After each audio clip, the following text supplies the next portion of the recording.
오늘의 말씀은 주일날 했었던 고린도전서 1장 3절의 말씀을 중심으로 했던 설교 중에서 이 뒷부분에 다 하지 못했던 말씀을 함께 나누고자 합니다.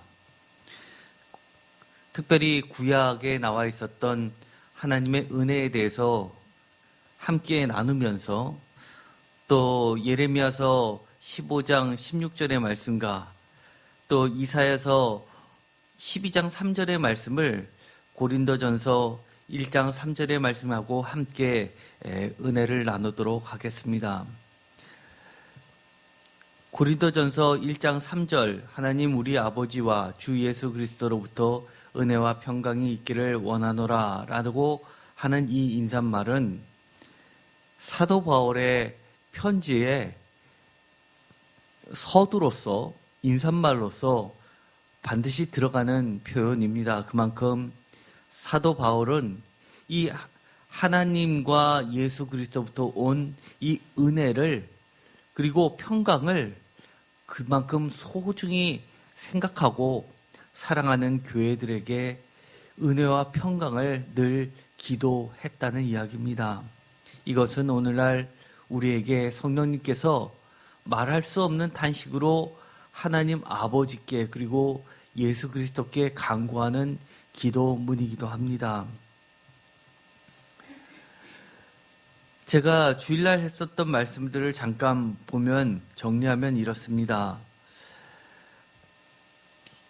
이 사도에게도 성도에게도 진짜 필요한 것은 하나님과 예수 그리스도의 은혜와 평강이라고 말씀을 드렸습니다. 특별히 이 은혜라는 이 말씀은 어근이 카라였습니다. 기쁨, 은혜, 선물, 감사 등의 여러 가지 어근을 형성하는 것이었습니다. 많은 이야기를 했지만 한번 쭉 훑어보도록 하겠습니다. 은혜, 카라라는 것은 기본적으로 하나님의 선물을 이야기합니다. 그런데 그 선물은 값을 매길 수 없기에 값을 주고 살 수도 없기에 값없이 주는 것입니다. 그렇기 때문에 더욱 감사할 수밖에 없습니다. 그리고 하나님이 주시는 이 카라, 은혜라는 것은 참된 기쁨의 원천이 됩니다. 그래서 세상으로부터 빼앗길 수 없는 하늘에 속한 것입니다. 극도의 기쁨, 그리고 선하심, 아름다운 영혼의 조화, 예배, 자유, 명예 등에도 사용됩니다. 또한 이것은 이 하나님으로부터 오는, 하늘로부터 오는 이 은혜, 기쁨을 보답하게 되는 헌신도 포함되게 됩니다. 이 은혜를 보답하게 되는 헌신의 대표적인 예가 바로 예배라고 할 수 있습니다. 예배는 우리가 하나님으로부터 받은 선물, 그 은혜를 감사하며 하나님께 우리 자신을 내어드리면서 하나님께 여러 가지로 다짐하고 또 올려드리는 것입니다. 여러 가지 견해 중에서 구약에서부터 쭉 흐르는 이 은혜라는 것은 가장 대표적이라는 것을 하나 꼽으라면 이 7번에 해당하는 것이라 할 수 있습니다. 세상 구원자에 대한 기대라는 종말론적 성격을 나타내는 구원 역사를 나타냅니다. 그래서 이것은 구약 성경 선지서들의 대표적으로 이 은혜에 관련된 것을 찾아보면 메시아에 대한 약속과 함께 어울려져 나오게 됩니다. 그리고 신약에서는 그 전통을 이어받아서 이 예수 그리스도의 구원 역사가 성취되는 이 종말론적 소망을 담은 그 기쁨을 나타내고 있습니다. 그리고 이 카라에 관련된 것은 대표적으로 신들에 대한 아침 인사 또는 찬송가의 후렴구로 쓰였습니다. 더 나아가서는 일반 사람들이 아침에 하는 굿모닝 같은 아침 드셨습니까? 진지 드셨습니까? 하는 그런 아침 인사로 헬레니즘 시대에서는 사용되었습니다. 그만큼 그 당시에는 이 은혜가 간절히 필요했던 시대, 그리고 무엇보다도 기쁨이 없었던 시대라는 것을 보여주는 단적인 예라 할 수 있습니다. 구약에서부터 이 카라는 축제의 즐거움을 표시하는 대표적인 감정이 바로 이 카라였습니다. 그래서 이 축제 절기라고 하는 것들을 보면 하나님도 기뻐하시지만 하나님의 자녀들인 이스라엘 백성들도 축제에 참여해서 기뻐하라고 하시는 것이 하나님의 명령이었습니다. 그 이야기는 축제라는 것은 대표적인 절기를 상징하는, 예를 들어서 지금으로 치자면 추수감사절 같은 것들이 해당되겠죠. 이럴 때 이 기쁨을 예배로 승화시켜서 하나님의 기쁨에 참여하는 것을 나타냅니다. 이 구약의 기쁨, 구약 성서에서는 이 기쁨을 대표적으로 이 사마흐라는 단어를 사용합니다. 은혜는 제가 전에 헨이라고 말씀을 드렸습니다. 그 은혜의 가장 이 헨이라는 어근을 가진 유명한 이름이 사무엘 선지자의 어머니 한나였습니다. 바로 한나는 은혜라는 뜻을 가지고 있습니다. 그런데 많은 학자들이 구약의 그 헨을 기준으로 해서 신약의 이 카라하고 비교해보면, 지금 이 카라는 은혜로 번역되고 있지만 어떤 본문에서는 은혜가 아니라 기쁨으로 번역이 됩니다. 헬라 시대에 와서는 이 카라는 은혜도 포함되고 있지만 기쁨도 포함되고 있습니다. 그런데 이 은혜로 번역했을 때는 헨이라고 할 수 있지만 히브리어로는 기쁨이라고 번역했을 때는 사마허가 됩니다. 그런데 이 신약 시대에서는 주로 구약 성경에 어떤 것을 인용을 했냐면, 우리가 지금 현재 보고 있는 마소라 텍스트라고 하는 이 히브리 성경을 기준으로 한 것이 아니라 히브리 성경을 그리스어로 바꾼 헬라어로 바꿔놓은 번역한 70인역 성경이 기준이었습니다. 대부분의 시약 성경에서 구약 성경을 그대로 인용한 것을 보면 구약 성경의 70인역을 문자 그대로 갖고 온 것이 많았습니다. 그렇지 않고 여러 가지 아람어 번역본이라든지 히브리어를 다시 헬라어로 번역해서 갖고 온 것 같은 인용은 주로 어디에 나오냐면 히브리서라든지 아니면은 이 요한계시록 같은 데 나오게 됩니다. 그래서 이 요한계시록의 저자나 다른 신약 성경의 저자하고 다르다고 보는 이유 중에 하나가 그 인용되는 성경을 다른 데서 가져왔을 것으로 직접적으로 히브리어를 봤다든지 아람어를 보고 그 의미를 살려서 나름대로 번역해 놓은 식의 문장이 들어가 있는 것을 보게 됩니다. 그래서 오늘은 구약의 이 은혜, 이 신약의 은혜와 카라라는 것, 기쁨하고 맞물려서 볼 때는 사마흐라는 기쁨을 기준으로 쭉 살펴보도록 하겠습니다. 구약에서 대표적으로 이 사마흐가 사용된 것, 이 기쁨이 사용된 것은 하나님의 구원 역사입니다. 대표적인 게 시편 5편 11절, 다 같이 읽겠습니다. 그러나 주께 피하는 모든 사람은 다 기뻐하며 주의 보호로 말미암아 영원히 기뻐 외치고 주의 이름을 사랑하는 자들은 주를 즐거워하리이다. 여호와여, 주는 의인에게 복을 주시고 방패와 같은 은혜로 그를 호위하시리이다. 여기서 보면 여기서 마찬가지로 은혜와 기쁨은 항상 짝말처럼 이어지고 있습니다. 이 11절, 시편 5편 11절에 나오는 이 기뻐하며 기뻐 외치고라는 이 사마흐가 사용됐는데, 이것이 70인역으로 번역되면 이처럼 이 고린도전서 1장 3절에 쓰이는 이 은혜로 번역된 부분으로 바뀌게 되는 겁니다. 이걸 통해서 보면 우리가 분명히 알 수 있는 것이 구약 성서에서 기뻐하는 가장 큰 이유, 이것은 바로 구원에 있다는 것을 알게 됩니다. 시편 9편 2절, 내가 주를 기뻐하고 즐거워하며 지존하신 주의 이름을 찬송하리니, 3절, 내 원수들이 물러갈 때 주 앞에서 넘어져 망함이니이다. 4절 주께서 나의 의와 송사를 변호하셨으며 보좌에 앉으사 의롭게 심판하셨나이다. 여기서도 마찬가지로 9편 2절에 기뻐하는 것의 이 원인을 하나님의 구원 역사에 두고 있습니다. 이것이 가장 구약성서에서 나타나고 있는 대표적인 기쁨의 원인이고 이것을 은혜라고 표현하고 있습니다.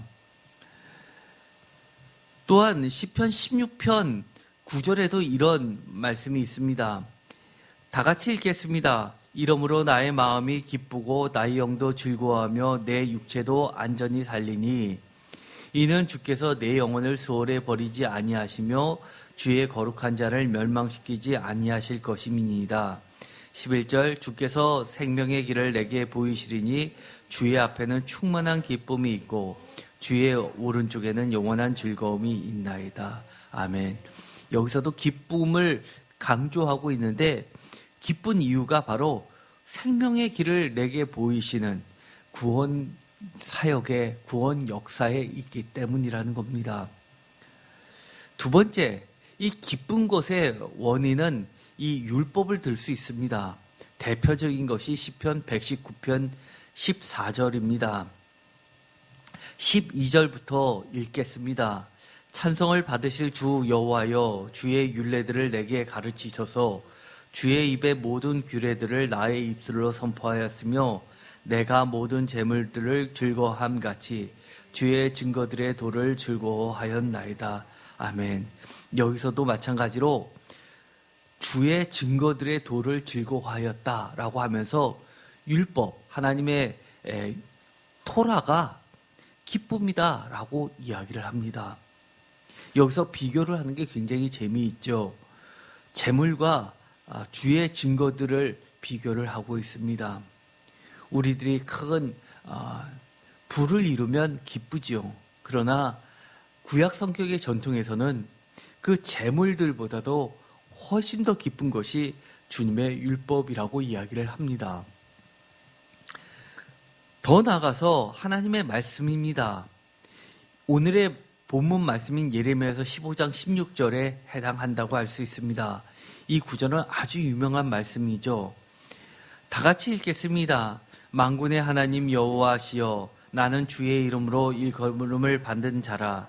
내가 주의 말씀을 얻어 먹었사오니 주의 말씀은 내게 기쁨과 내 마음의 즐거움이오나 내가 기뻐하는 자의 모임 가운데 앉지 아니하며 즐거워하지도 아니하고 주의 손에 붙들려 홀로 앉았사오니 이는 주께서 분노로 내게 채우셨음이니이다. 아멘. 이 예레미야서는 하나님의 말씀이 얼마나 기쁨이라는 것을 우리에게 가르쳐 줍니다. 아까는 토라가 기쁨이었다면 여기서는 토라 외에 하나님의 음성, 하나님의 말씀 모든 것들이 바로 기쁨의 원천이라고 이야기를 합니다. 그런데 이 기쁨이 얼마나 기쁜가 하면 내가 기뻐하는 자의 모임 가운데 앉지 아니하며 즐거워하지도 아니하고 주의 손에 붙들려 홀로 앉아서 주께서 분노로 내게 채우신 것을 내가 기쁨으로 받아들인다는 겁니다. 혹시 여러분들이 하나님의 말씀을 기뻐한다고 하면서 나한테 득이 되고 나한테 유리하고 나의 마음에 위안을 주는 것들만 나오면 기뻐하지, 나를 야단치고 나를 견책시키고 나를 주의 앞으로 더 가까이 가려고 하는 것, 그런 것들에 대해서 하나님이 주시는 기쁨으로 가득 차신 적 있으십니까? 우리가 송구 영신 예배 보면 여러 가지 말씀 뽑기를 하죠. 저도 많은 사실 갈등을 합니다. 송구 영신 예배 때 말씀 뽑기를 하느냐 마느냐를 사실 고민을 하지만 제가 그게 미신적이어서 고민을 하는 게 아니라 예를 들어서 뽑기에서 굉장히 책망하는 듯한 말씀을 뽑았다고 생각을 해보십시오. 여러분이 기뻐할까? 그걸 생각하면 제가 말씀을 선별적으로 미리 보고 선별적으로 누가 봐도 은혜스럽고 좋고 기쁜 것들만 골려서 넣으려고 하려는 제 자신을 발견하기 때문에 그렇습니다. 우리 예레미야 선지자 어떤 선지자입니까? 눈물의 선지자라고 하지 않습니까? 그런데 내가 주의 말씀을 얼어 주의 말씀은 내게 기쁨이 된다라고 이야기합니다. 저는 하나님의 말씀 그 자체가 여러분과 저의 기쁨의 원천이 되기를 간절히 소망합니다. 정말 이래야 됩니다. 네 번째는 율법에 대한 신실한 대가로 받는 보상을 바로 기쁨이라고 이야기합니다. 이사야서 65장 13절, 14절 바로 이 말씀도 굉장히 중요합니다. 다 함께 읽도록 하겠습니다. 이러므로 주 여호와께서 이와 같이 말씀하시니라. 보라 나의 종들은 먹을 것이로되 너희는 줄일 것이라. 보라 나의 종들은 마실 것이로되 너희는 갈할 것이니라.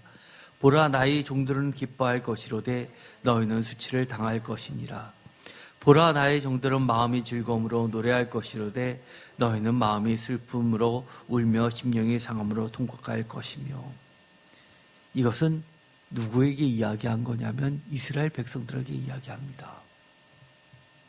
그런데도 불구하고 이스라엘 백성과 나의 종들을 분리해서 이야기하십니다.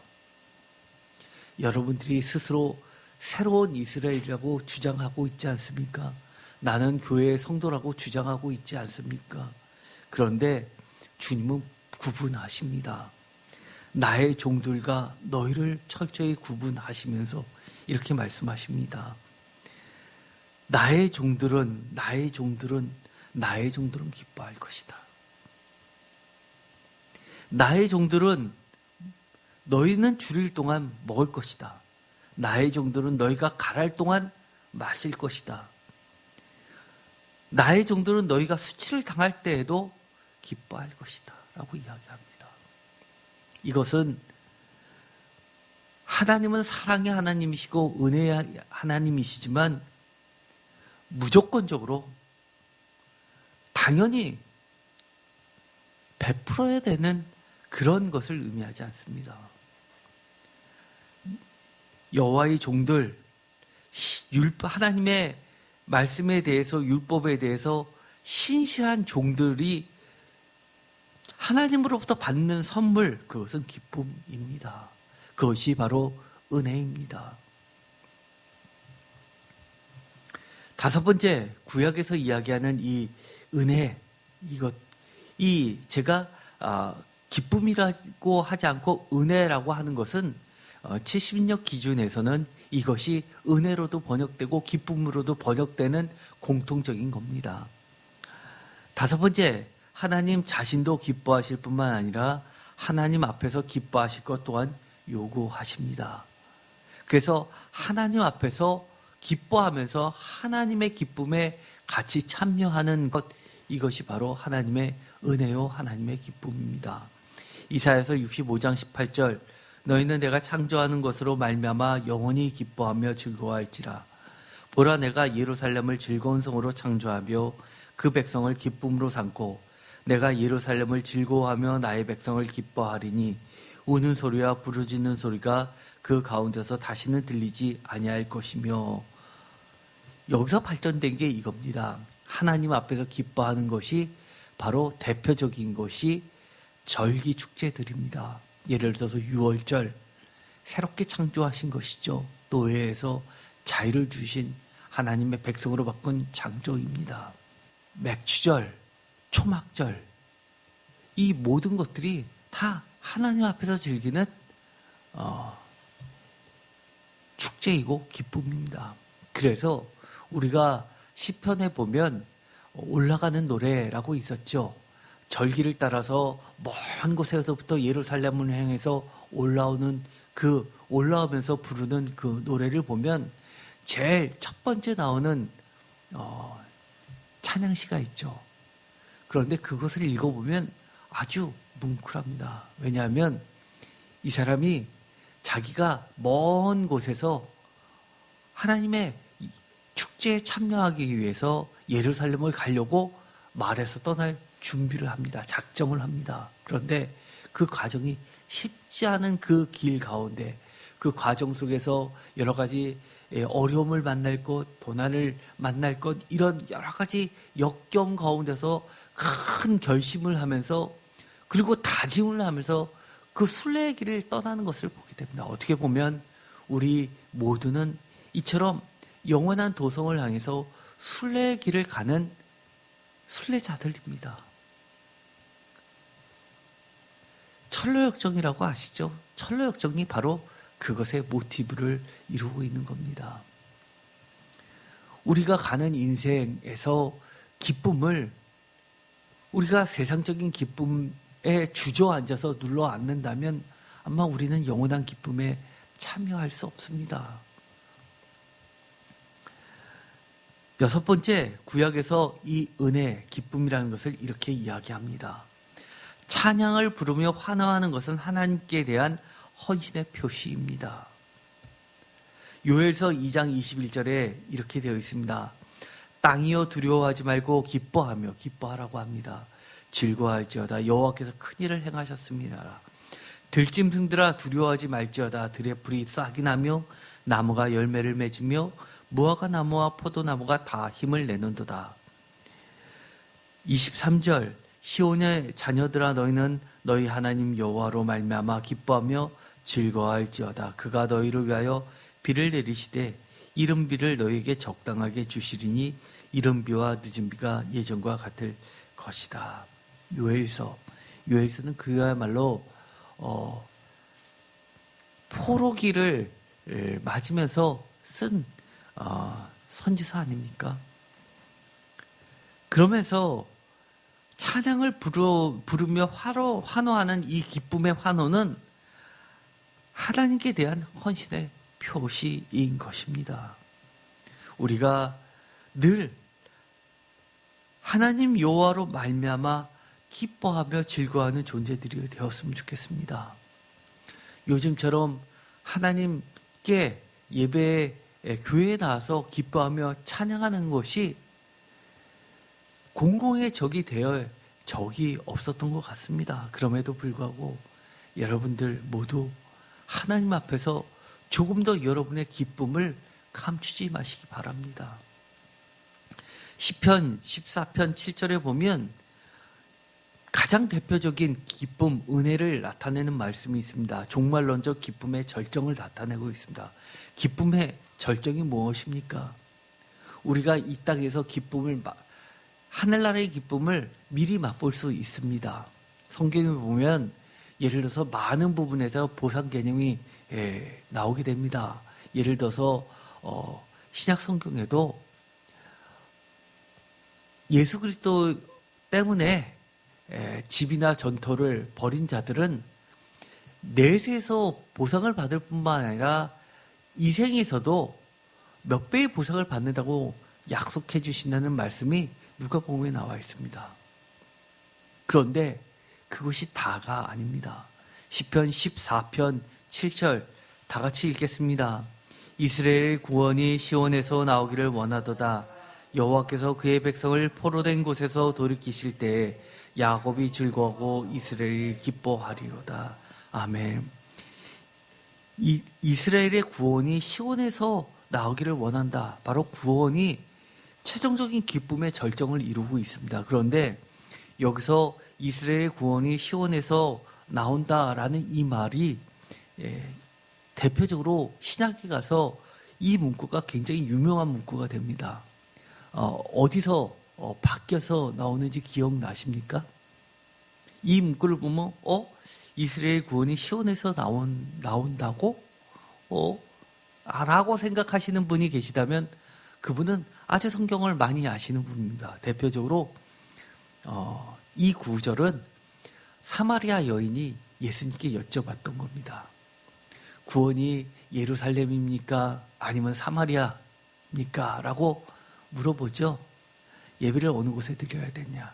그것은 구원의 문제를 물어본 겁니다. 그러자 예수님이 예루살렘도 아니고 시온도 아니고 유대인에게서, 참된 유대인 쿰란에서는 쿰란 공동체에서 나오는 두루마리에서는 이런 말이 나오죠.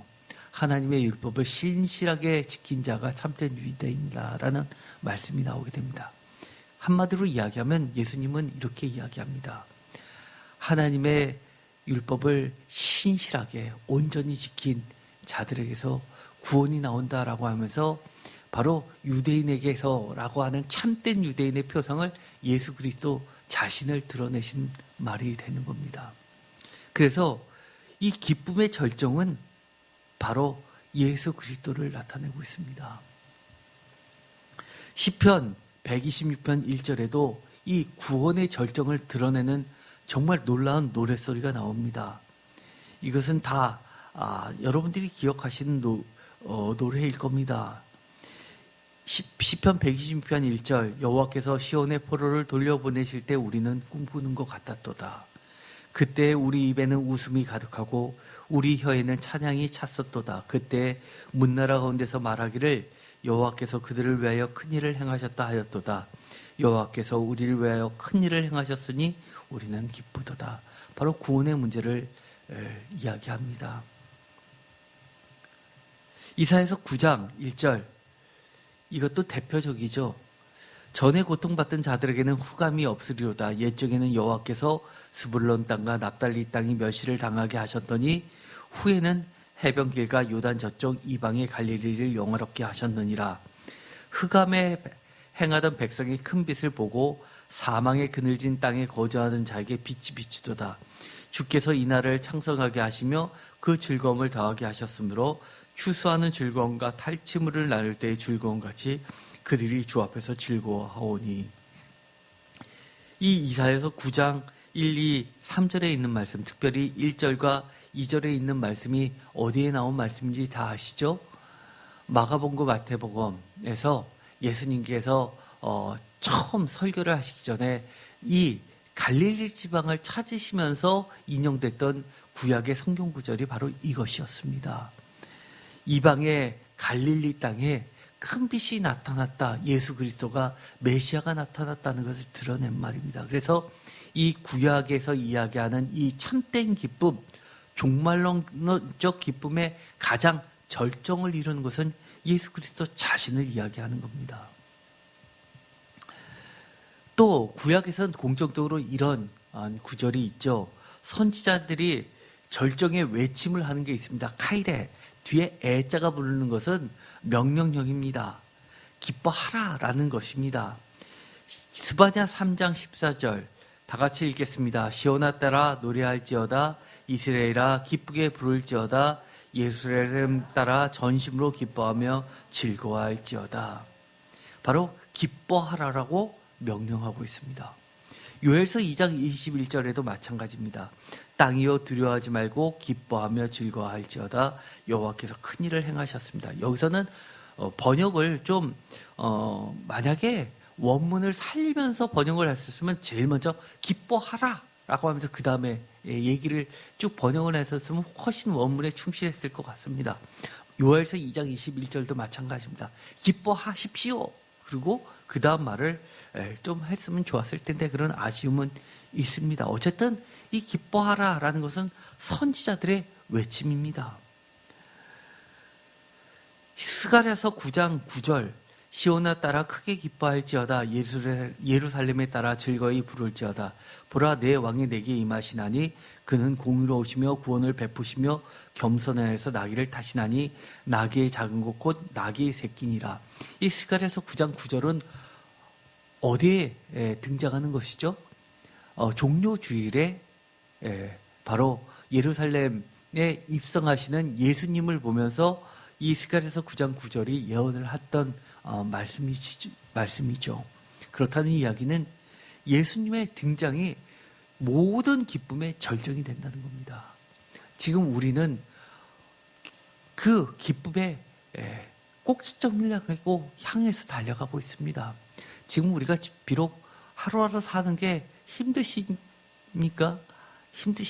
너무너무 힘드신 분이 있는 줄 압니다. 그러나 우리는 아무리 이 땅에서 힘들어도 주님이 우리를 품어주실 겁니다.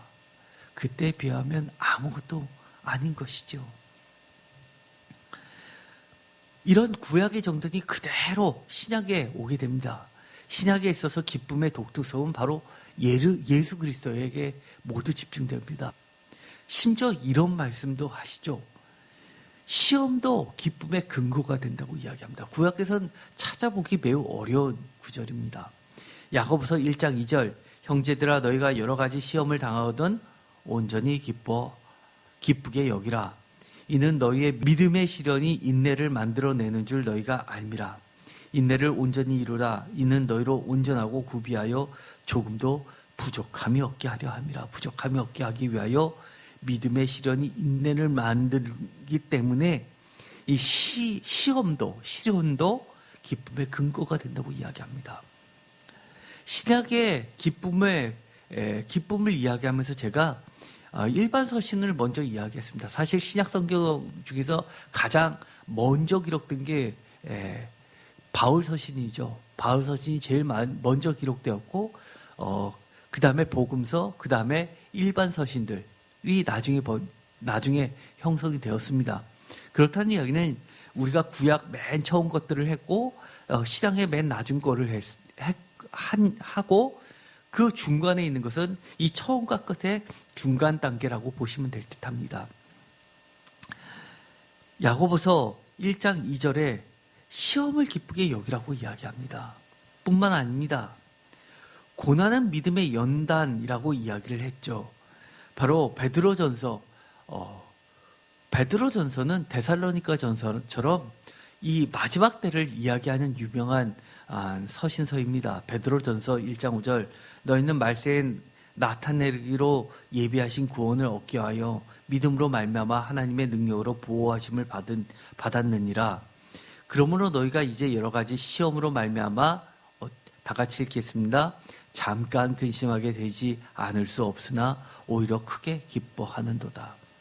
잠깐 근심하게 되지만 오히려 크게 기뻐하게 된다는 겁니다. 7절, 너희 믿음의 확실함은 불로 연단하여도 없어질 금보다 더 귀하여 예수 그리스도께서 나타나실 때 칭찬과 영광과 존귀를 얻게 할 것이니라. 아멘. 8절, 예수를 너희가 보지 못하였으나 사랑하는도다. 이제도 보지 못하나 믿고 말할 수 없는 영광스러운 즐거움으로 기뻐하니 믿음의 결국, 다 같이 읽겠습니다. 곧 영혼의 구원을 받음이러라. 아멘. 여러분들은 살아계셨던 살아생전에 예수님을 보신 분들이 아무도 없습니다. 그러나 주님을 사랑하죠. 믿음의 결국은 영혼의 구원을 받게끔 되어 있다고 주님께서 약속해 주십니다. 세 번째, 신앙의 기쁨의 전통입니다. 장래의 구원의 영광의 희망을 가지고 주의 고난에 참여하라고 합니다. 히브리서, 이것도 일반 서신 안에 들어가죠. 과거에는 이 히브리서 같은 거는 바울 서신에 포함을 시켰지만 지금의 학자들은 이 히브리서는 일반 서신에 들어갑니다. 굉장히 바울의 문체와 비슷하게 했지만 사실은 바울의 저작물로 보진 않습니다. 히브리서 10장 32절, 전날에 너희가 빛을 받은 후에 고난의 큰 싸움을 견디어낸 것을 생각하라. 혹은 비방과 환난으로 사람에게 구경거리가 되고 혹은 이런 형편에 있는 자들과 사귀는 자가 되었으니 너희가 갇힌 자를 동정하고 너희 소유를 빼앗기는 것도 기쁘게 당한 것은 더 낫고 영구한 소유가 있는 줄 알미라. 그러므로 너희 담대함을 버리지 말라. 이것이 큰 상을 얻게 하였느니라. 너희에게 인내가 필요함은 너희가 하나님의 뜻을 행한 후에 약속하신 것을 받기 위함이라. 바로 고난도 기쁠 수 있는 것은 하나님의 약속, 이 약속에 희망을 가지고 있기 때문입니다. 사도 바울, 우리가 고린도전서 1장 3절, 하나님 우리 아버지와 주 예수 그리스도로부터 은혜와 평강이 있기를 원하노라 라는 이 구절을 가지고 우리가 시작을 말씀을 했습니다. 이 사도 바울에 있어서 이 기쁨이라는 것이 사도 바울에게는 어떤 의미였을까요? 첫 번째는 신앙의 기쁨입니다. 신앙 자체가 기쁨이죠. 빌립보서 1장 25절 다 같이 읽겠습니다. 내가 살 것과 너희 믿음의 진보와 기쁨을 위하여 너희 무리와 함께 거할 이것을 확실히 아노니. 여기서 보면 믿음의 진보, 믿음이 한 발짝 성장하는 것을 기쁘게 여기고 있습니다. 두 번째, 사도 바울은 이 기쁨도 성령의 열매 중에 하나로 보고 있습니다. 갈라디아서 5장 22절, 오직 성령의 열매는 사랑과 희락과 화평과 오래 참음과 자비와 양선과 충성과 온유와 절제니 이 같은 것을 금지할 법이 없느니라. 어떻게 보면 이 사도 바울은 구약에 있어서 은혜, 기쁨 이런 모든 것을 다 아우르면서 보다 폭넓게 이 기쁨을 이해하고 있다는 것을 보게 됩니다. 성령의 9가지 열매 중에서 희락을 두고 있습니다. 세 번째, 바울은 하나님 나라가 기쁨이라고 이야기합니다. 이것은 당연하지요. 하나님의 나라는 먹는 것과 마시는 것이 아니요 오직 성령 안에 있는 의와 평강과 희락이니라. 여기 보면 분명하게 하나님 나라는 기쁨이다라고 이야기합니다.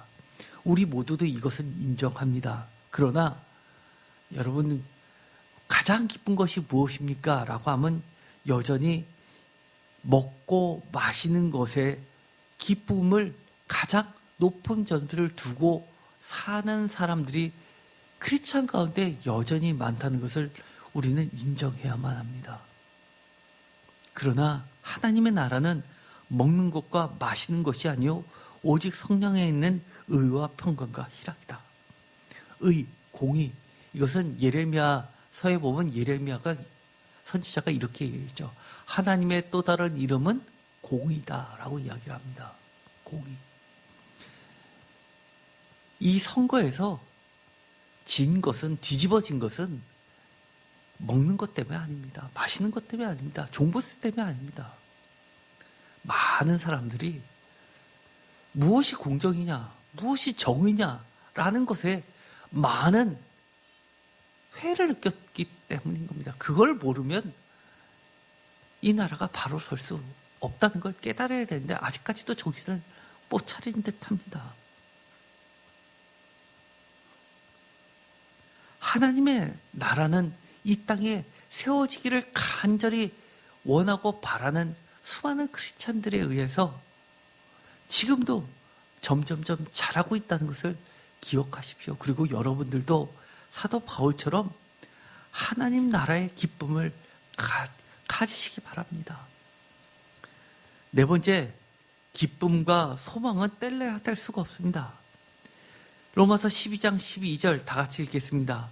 소망 중에 즐거워하며 환난 중에 참으며 기도에 항상 힘쓰며. 이것은 제가 굉장히 중요하게 생각하는 것 중에 하나입니다. 우리가 현재의 고난과 환난을 이기는 방법이 뭡니까? 방법이라기보다도 현재가 아무리 힘들어도 우리가 이것 때문에 이길 수 있습니다. 왜요? 소망 때문입니다. 소망 때문입니다. 다만 여러분이 어디다 소망을 거느냐, 여러분의 소망이 무엇이냐에 따라서 무너질 수도 있고 아니면 이 환난 가운데 넘어지지 않고 끝까지 이겨낼 수 있는 겁니다. 제가 주일날에도 이런 이야기 했죠. 바울이 빌립보 감옥에 갇혀서 갇힘에도 불구하고 기뻐하라라고 이야기하는 것은 귀신들처럼 갑자기 기뻐하라라고 해서 갑자기 와 기뻐하는 그런 것이 아닙니다. 아무리 내가 갇혀있다 하더라도 하나님의 구원 역사, 예수 그리스도의 약속의 말씀들에 소망을 두고 있기 때문에 이 눈에 보이는 것들이 아무리 환난 중이고 어렵고 힘들어도 나는 그 기쁨을 누릴 수 있다라고 이야기하는 겁니다. 여러분께서 혹시 지금 기쁨이 사라지셨습니까? 그러면 한번 점검을 해보시기 바랍니다. 나의 소망이 어디 있나? 내 소망이 무엇인가? 이것을 먼저 반드시 점검해 보시기 바랍니다. 데살로니가전서 3장 9절에 보면 사도 바울의 기쁨에 대해서 이야기하는데 이것이 아주 중요한 많은 서신들을 쓰게 한 원동력이었습니다. 하나님 앞 또는 하나님 안과 주님 안에서의 상호적, 교제적 기쁨이었습니다. 그래서 끊임없이 자기가 몸은 떨어져 있지만 멀리 떨어져 있는 살아가는 교인들에게 끊임없이 목회적 편지를 쓸 수 있었던 겁니다. 데살로니가전서 3장 9절 다 같이 읽겠습니다. 우리가 우리 하나님 앞에서 너희로 말미암아 모든 기쁨으로 기뻐하니 너희를 위하여 능히 어떠한 감사로 하나님께 보답할까. 아멘. 그래서 떨어져 있지만 늘 생각하면서 기도하고 감사하고 그들을 위해서 서로 교제할 수 있는 겁니다. 고린도후서 7장 4절 나는 너희를 위하여 향하여 담대한 것도 많고 너희를 위하여 자랑하는 것도 많으니 내가 우리의 모든 환난 가운데서도 위로가 가득하고 기쁨이 넘치는도다. 여기서도 마찬가지로 모든 환난 가운데서 위로가 가득하고 기쁨이 넘치는 것 너희를 때문에 라고 이야기하는 겁니다. 여섯 번째, 이것은 구약하고도 연결되죠. 종말론적 교회의 교제의 기쁨입니다. 로마서 12장 15절 즐거워하는 자들과 함께 즐거워하고 우는 자들과 함께 울라. 로마서 15장 31절 나로 하나님의 뜻을 따라 기쁨으로 너에게 나아가 너희와 함께 편히 쉬게 하라. 평강의 하나님께서 너희 모든 사람과 함께 계실지어다. 우리가 기쁨과 평강, 이 말은 은혜와 평강하고 같은 말입니다. 이 고린도전서 1장 3절에서는 은혜와 평강이라고 이야기했는데 로마서 15장 32절과 33절에서는 여기선 번역을 기쁨과 평강으로 번역했지만 원어는 똑같습니다. 그래서 이 카라가 하나는 기쁨으로 하나는 은혜로 양쪽으로 번역될 수 있는 두 가지 성격을 다 갖고 있는 것이죠. 빌립보서 2장 28절 그러므로 내가 더욱 급히 그를 보낸 것은 너희로 그를 다시 보고 기뻐하게 하며 내 근심도 덜려 함이니 29절 이러므로 너희가 주 안에서 모든 기쁨으로 그를 영접하고 또 이와 같은 자들 존귀 여기라. 이처럼 이 교회는 일치를 이야기합니다. 하나됨을 이야기합니다. 요즘은 너무나 교회가 개교회적으로만 바뀐 게 참 안타깝죠. 예를 들어서 같은 감리교라 하더라도 교회만 달라지면 이름만 달라지면 담임 목사만 달라지면 내 교회 네 교회가 돼버립니다. 사실 그렇진 않죠. 어떻게 보면 우리가 더 넓은 의미에서 그리스도의 몸들을 이뤄가야만 됩니다. 특히 어려울고 힘들수록 감리교를 띄우면서 장로교 그리고 장로교를 띄워서 모든 기독교가 사실 서로 끊임없는 교제를 해야 되는 것이죠. 일곱 번째, 사도 바울은 이렇게 이야기합니다. 현재의 기쁨으로 경험되는 미래의 기쁨이라는 겁니다. 그래서 사도 바울의 기쁨의 특징은 우리가 현재 즐겁다라고 하는 거면 지금 당장 즐거운 겁니다. 지금 당장 기쁜 겁니다. 그러나 사도 바울은 끊임없이 내가 지금 기쁘다라고 하는 것은 영원한 미래의 기쁨이 지금 경험되고 지금 맛보기 때문에 기쁜 겁니다.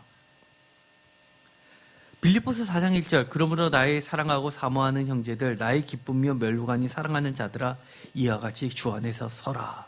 주님 앞에서 든든히 서가는 것을 보면서 무엇보다도 기쁘다고 하는 겁니다. 우리가 이거에 대해서는 다 동의를 합니다. 그런데 이거를 거꾸로 한번 바꿔볼까요? 우리가 성경을 읽을 때는 자꾸 반대로도 자꾸 읽어야지만 이것이 뜻이 분명하게 드러나는데요. 주님 앞에서 든든히 서가지지 못하고 점점점 무너지는 모습을 보면 지금 현재 기쁠 것이 많은데도 누릴 것이 많은데도 가장 슬플 수 있습니까? 슬퍼집니까? 예를 들어서요. 여러분의 자녀가 승진을 합니다. 승승장구합니다. 그리고 여러분의 자녀가 좋은 대학에도 합격하고 좋은 사람 만나서 결혼하고 그리고 여러 가지 인정도 받고 여러 가지 상도 탄다고 칩시다. 그런데 바쁘다는 이유로 점점 교회에서 멀어지는 것을 보면서 누구보다도 가슴을 치면서 슬퍼할 수 있을까요?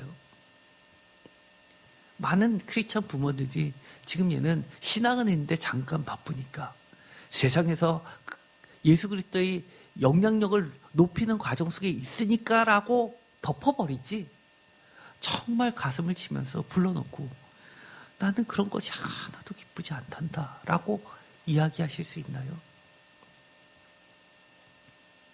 그래서 저는 예를 들어서 교회에서 어떤 예배 시간에 다른 데 가서 뭐 하는 걸 굉장히 싫어합니다. 사실 그것처럼 아주 외부에서 봤을 땐 별것도 아닌 건데도 하나님 보시기는 너무너무 소중한 것이기 때문입니다. 다시 한번 빌립보서 4장 1절을 뒤집어서 다시 한번 원래대로 한번 읽어볼까요? 다 같이 읽겠습니다. 그러므로 나의 사랑하고 사모하는 형제들, 나의 기쁨이요 멸류관인 사랑하는 자들아, 이와 같이 주 안에 서라. 주님 안에서 든든히 서는 것이 나의 기쁨이라고 이야기합니다.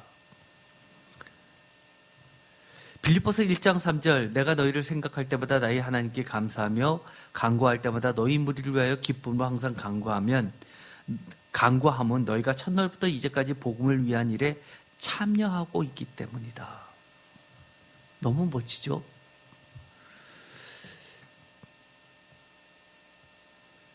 주일학교 선생님들이 제일 힘든 게 그거랍니다. 수련회 참석시키는 거. 학원을 등록했는데 학원 빠지면은 그 다음 진도 못 쫓아간다고 교회 중직들이 그 교육부 전도사님 전화를 받으면 전도사님은 목사님은 세상을 아직 잘 모르셔서 그런다고 그렇게 얘기한다고 하죠. 우리가 복음을 위한 일에 참여하는 일, 우리 곰곰이 한번 깊이 되돌아봐야 합니다. 빌립보서 1장 18절, 그러면 무엇이나 거칠어로 하나 참으로 하나 무슨 방도로 하든지 전파되는 것은 그리스도니 이로써 나는 기뻐하고 또한 기뻐하리로다. 여기 보면은요, 어떤 사람들은요 여러 가지 자기의 목적을 때문에 싸우듯이 서로 경쟁하듯이 그렇게 복음을 전한다고 합니다. 그런데 사도 바울은 이렇게 이야기하죠. 비록 내가 좀 미치지 못해도 그들이 나를 헐뜯으면서 그렇게 싸우듯이 복음을 전해도 나는 괜찮다고 하는 겁니다. 왜요? 그리스도만 전파된다면 나는 기쁠 수밖에 없지 않겠느냐라는 것이죠. 8번째, 환난을 당해도 유지되는 순교적 각오가 포함된 기쁨입니다. 우리가 기쁘다고 정말 감각적인 기쁨을 성경에서 사도 바울이 이것이 기쁨이다 가르치지 않았다는 거죠. 빌립보서 1장 25절, 아까도 읽었죠? 내가 살 것과 너희 믿음의 진보와 기쁨을 위하여 너희와 함께 거할 이것을 확실히 아노니 라고 하면서 고린도서 7장 4절, 나는 너희를 향하여 담대한 것도 많고 너희를 위하여 자랑할 것도 많으니 내가 우리의 모든 환난 가운데서 위로가 가득하고 기쁨이 넘치는 도다라고 이야기하면서 그 누구보다도 이 사도 바울은 갇힌 상태에서, 빌립보서 갇힌 상태에서 그렇게 기쁨을 이야기한다는 겁니다. 번째, 교회 자체가 기쁨입니다. 저도 평신도 생활을 할 때 이랬습니다. 교회에서 좀 속상한 일이 생기면은요, 교회가 좀 어려워지면 회사 갔는데 그렇게 일에 손에 안 잡혔습니다. 우습죠? 제가 집사분이 안 됐는데도 불구하고 저는 그랬습니다. 혹시 여러분, 세인교회에 좀 어려운 일이 겪이게 되면 여러분들 집에서 막 손이 안 잡히시고 마음이 불편하시고 회사 가서도 하루 종일 진짜 찜찜하고 그러십니까? 저는 제가 늦지막히 목회자가 됐지만 이건 자신 있게 이야기할 수 있습니다. 저는 그랬습니다. 교회가 저의 기쁨이었습니다. 이거는요, 대단한 것도 아닙니다. 당연한 거 아닙니까? 데살로니가전서 2장 18절, 그러므로 나 바울은 한 번, 두 번 너희에게 가고자 하였으나 사탄이 우리를 막았도다. 19절 다 같이 읽겠습니다. 우리의 소망이나 기쁨이나 자랑의 면류관이 무엇이냐? 그가 강림하실 때 우리 주 예수 앞에 너희가 아니냐? 너희는 우리의 영광이요 기쁨이라. 너희가 뭡니까? 교회입니다. 교회가 우리의 기쁨이 되어야 됩니다. 여기서 이야기하는 건 교회는 어떤 건물만을 이야기하는 것이 아닙니다. 그 구성원들, 우리의 한 명, 성도 한 명 한 명들이 바로 교회를 이야기하는 거죠. 10번째, 신앙, 믿음 그 자체가, 아까는 믿음의 진보였지만 이것은 믿음 그 자체가 기쁨입니다. 이것도 너무너무 당연한데 우리가 기쁨 가운데 믿음이 기쁨이다 이렇게 잘 생각을 하지 못하는 것 같습니다. 아까도 보면 내가 살 것과 너희 믿음의 진보와 기쁨을 위하여 라고 하는 이 빌립보서 1장 25절은 두 가지 측면을 다 이야기합니다.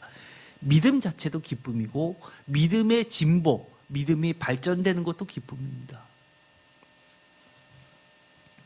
신앙의 진보, 그리고 믿음 자체도. 믿음 자체의 기쁨입니다. 오늘은 구약과 신약의 쭉 흐름을 통해서 이 기쁨에 대해서, 은혜에 대해서 나눠보았습니다. 너무 많은 것을 하다 보니까 어쩌면 기억에 남지 않을 수도 있습니다. 어떻게 보면 한두 가지만 집중적으로 하는 게 여러분의 마음속에 남을 수 있겠죠. 그러나 이번 기회에 다시 한번 여러 차례 반복해서 이 말씀을 들으시면서 여러분들 혹시 내가 갖고 있는 기쁨과 성경에서 이야기하는 기쁨과 무엇이 같고 무엇이 틀린지 비교하시면서 내가 성경에서는 이건 기쁨이라고 하는데 나는 그것을 기뻐하지 않는다면, 기쁨이라고 생각하지 못했다면 어디서부터 무엇이 잘못됐는지를 한번 되짚어보는 시간을 가졌으면 좋겠습니다. 그것이 어떻게 보면 오늘 제가 여러분에게 전달했던 이 모든 설교보다도 더 중요할지 모릅니다. 저도 이것을 쭉 정리하면서 사도 바울의 기쁨과 제가 느끼는 그 기쁨과 차이점이 분명히 있었습니다. 저도 목회를 하면서 여러 가지 부흥을 놓고 갈등할 때도 있습니다. 어떨 때는 힘들 때도 있습니다. 지금 말씀 하나만 갖고 가는 이 과정들이 주님이 기뻐하시는 그 길로 가는 것일까 아닐까 고민될 때도 굉장히 많이 있습니다. 방향을 바꿀까? 그랬을 때 하나님이 기뻐하실까?